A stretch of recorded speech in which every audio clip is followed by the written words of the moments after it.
What's going on YouTube? My name is FG3000. I'm back in the place to be and welcome to Infinite Galaxy. Now before we begin, today's video is sponsored by Infinite Galaxy. So if you do like what you see, you want to download the game yourself, and you want to support the channel all at the same exact time, do so using my referral link below this video. So as you guys know, over the years, I have played quite a few of these commander management style games, and I feel like the very best way to kind of show what these games are all about is to take you through a live gameplay session. Like if I just logged onto the game right now, what would I be doing, right? So I always like to start off making sure that while I'm doing other aspects of the gameplay, that I have other things in the background working for me, right? So I'm gonna start off with my tech tree, and here are multiple different tech trees that you can upgrade through: resources, development, military, and command. And it really depends on what you're trying to do and what you're trying to accomplish in the game. That'll kind of dictate which one of these trees you want to specialize on, or if you want to kind of jump around. The game will also give you some recommended tech as well. So for right now, for the sake of this video, I'll go ahead and use some of the recommended tech here. The game will let me know what's required in order to start researching this. I have all of the boxes ticked. I'll go ahead and click research, and that'll take me 13 minutes and 44 seconds for this research to be complete. But like I said before, this is just the way that I like to start off my game. I want to make sure all of these things are ticking in the background while I'm doing other things, right? In addition to that, I also want to be upgrading my ship as well. So this is my actual command ship right over here, and here are all of the different things that I can upgrade, which are going to make my ships and my account even stronger. So I'm always trying to upgrade my command center. If you've ever played games like this before, your command center is like the backbone of your entire operation. So right now, in order for me to take my command center from level 7 to level 8, I need to increase my defense center and my storage center. So for right now, let's go to my storage center. Very nice quality of life. All I have to do is just click that button. It'll take me directly to my storage center, where it'll let me know, hey, 8 minutes and 21 seconds, that's going to be required for me to upgrade my storage center. And I'll go ahead and get that ticking down once again. So I got my timer going down on that one. I got my timer going down there. The last thing I want to do is to be building more and more ships. And the reason why I want to build more ships is because I want to attack more people. And it's not just PvP. There's also PvE in this game as well. So let's jump over here to the campaign, and this should look very, very familiar. As you guys can see, there are multiple nodes here. I'm going to jump over here to node 1-5, and we'll jump into combat. Here is my main ship. And of course, if I 3-star this stage, I'm going to get these rewards here. So let's go ahead and jump on in, and I'll show you what you can be doing while you're researching, while you're building ships, while you're upgrading your facilities, is that you can actually use all of that in actual combat. Now, I don't want to get too close to them right now. I'm letting like my little auxiliary ships do most of the damage here, but I can also use my missile attacks here, have a nice little telegraph attack, and I can blow up a few of them there. If I do want to get a little bit closer, I can. Let's go ahead and put this on ×2 speed here. If I want to get a little bit closer, I can. And let's say I'm starting to take a lot of damage, I can also apply my shield as well. But for the most part, you really don't want to get like too deep in there, because if you die, it's over. But if your little auxiliary ships die, you can always heal them or replace them with new ones, right? Those are expendable. You got that. So here comes some of their backup ships here, and I can do the same thing as well. So you can see they have reinforcements, I have reinforcements. So I'll call some of my reinforcements right over here. So you can see my reinforcements are right over here to the left and to the right of my ship. They won't engage just yet.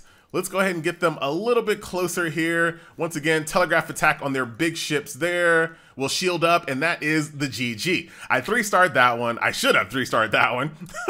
So you can see I blew right past it, but that's okay. Let's go ahead and do one more encounter here. And like I said, at any time, once I have the resources, I can reinforce. You can see my resources that I have currently and the resources required to actually reinforce. And this goes up while I'm going through combat. So right now I'm at 60. If I want to like really hold out to get my big boys out, I can wait till it ticks up to 600. But for right now, I usually only use that for like boss encounters and things of that nature.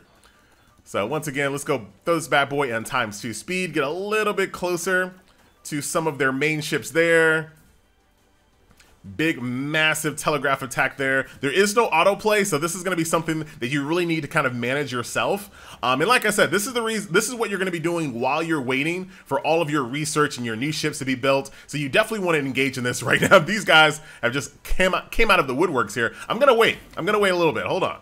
Let's wait till we get to 600 resources, and then here are like my biggest ships here. So those are my big reinforcements there. So once they come out, it's pretty much a GG. And you can see those are like big resources there, or reinforcements there. So there you go, another 3-star. victory. Oh my goodness, I went too fast. But every single time you beat that, you do get the ability to get upgrade parts for your ship. So we go over here to my main flagship over here. So here is my main flagship, and as you guys can see, it does need some repair. So I'll go ahead and knock that out. Here are my different gear slots, and I did grab a new piece of gear. There's a nice little quality of life where I can just quickly equip that new piece of gear and get that upgrade power bonus there. If we go back over here to my repair center, I can go ahead and just repair pretty much everything here. In addition to that, I can also kind of explore the star system as well. So if we go over here, click star system, this will actually take us out into the world itself. So here is my spaceport, and you can kind of see some of these higher level people here with their more intricate spaceports than mine. But this is kind of where, you know, where I'm hanging out. If you join a guild, you definitely want to teleport to where, you know, the majority of your guild is located. That way you have protection, because as you can see right now, I can be attacked. So if somebody, you know, doesn't like, well, right here, if somebody wants to make me look like that, they absolutely can. But you know what? I'm not trying to make no enemies. I'm just sitting here chilling, killing space pirates. So that's that. I can also go to just the galaxy as a whole. So this is how big the world is. So all of these nodes that you see in the game, there are players just sitting in these nodes, upgrading their ships, causing wars, wreaking mayhem, all of the above. So let's go back to my specific star system so I can show you some other things that you can command throughout your spaceport.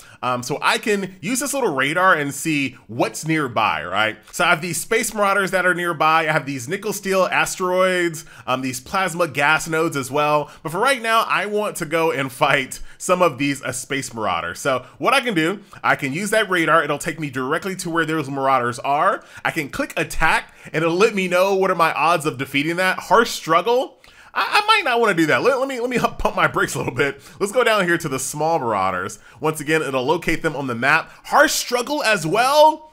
Dude, these guys gonna clap me. You know what, let me go down to level 1, and don't judge me. These are like the next tier of enemies that I'm fighting. They are still really strong, but you know what? I'm going for it. I'm going for it. You can see that I have now basically deployed my formation here, and it's probably not gonna go super well for me, but yeah. GG. You know what? I'll come back later, even stronger. So since clearly defeating these marauders is not in the cards right now, I'm gonna go ahead and do something a little safer, a little bit of exploration and prospecting, right? So once again, here's a preview of the massive galaxy that I showed you a little bit earlier, but here the galaxy is portrayed a lot more streamlined because you're gonna use this page here to send out different types of probes throughout the galaxy. So right now, I just completed that one earlier. I'm gonna go ahead and investigate this damaged warship. So I'm gonna go ahead and send out a probe over here to this little area of EDOS here, just to see what's going on in this damaged warship. You can think of this like, you know, questing, events, and things of that nature, because as you do these, the game is gonna reward you just for investigating things, just for prospecting different asteroids, things of that nature. So same thing applies before. Instead of sending a ship to attack one of these marauders, I'm gonna be sending one of my little probes here to, like I said, investigate it and kind of see what's going on. You can kind of see my probe is in route. There it is, on its way.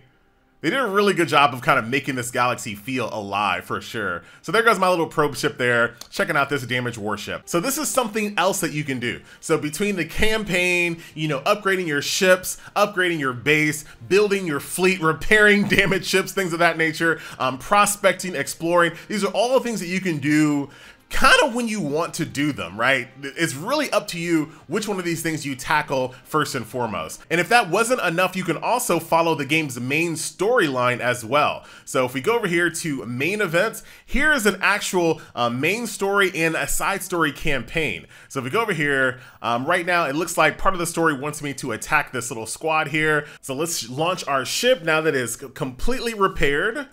Once again, we'll get a nice little visual representation of my ship. Where am I coming from? Dude, I'm a mile away. Let's keep it. There I am. So here I am on my way. You can also see other players doing their thing as well. So take a look at this guy squad. Like this, and I really do love space. Like just seeing these just massive planes. I know this is kind of sidebar, has nothing to do with the game itself, but look at this. And this is one of the, I think this is a guild's headquarters right here. Like right on top of this massive star, sun, big glowing ball of fire. Very, very nice. So that's just an overview of all the different things you can do inside Infinite Galaxy, but it wouldn't be complete, my friends, if it didn't have a little bit of summon action as well. So let's jump on over into the recruit function here as well, because you can recruit crew members to provide upgrades and passive stats to your base as well as your combat as well. So let's see if we can get lucky here. Oh, new crew member, an elite. Okay, okay. And I'll show you where all of these, Steve Harvey. Was that guy's name Steve Harvey? Wait a minute. All right. And Steve Harley, FG. Totally different. I get it. I get it. And then these crew members basically exist in your Spaceport crew. And like I said, they are going to provide different types of passive bonuses for your squad. These characters can also be upgraded. So you can see I have these training courses that, once again, I can pump up into these characters, which will of course make them stronger. And then I can also take duplicates here to advance them, thereby increasing their main attribute. So this guy's all about damage strength. So as I pump in more and more duplicates, that is going to continue to level up as it moves along. Let's try one more person here, Warship Shield. So once again, I got quite a few dupes of her. So I'll keep on pumping that up, and now I have Warship Shield of 4. So that is how the crew system works. So there you have it, ladies and gentlemen, a nice little overview of Infinite Galaxy. Of course, as you get stronger and stronger and stronger, you're gonna have a lot more to play with. And like I said, you really, in games like this, you really feel like you are the commander, where you're managing over all aspects of your spaceport, your upgrades, your crew, your army, all of that good stuff. So hopefully this gives you an idea of what the minute-to-minute gameplay is like here in Infinite Galaxy. Once again, thank you so much to Infinite Galaxy for sponsoring this video. If you do want to try it out yourself, definitely check out my referral link below this video. Once again, my name is FG3000. I thank you a ton for watching, and I'll see you guys in the next one. Later.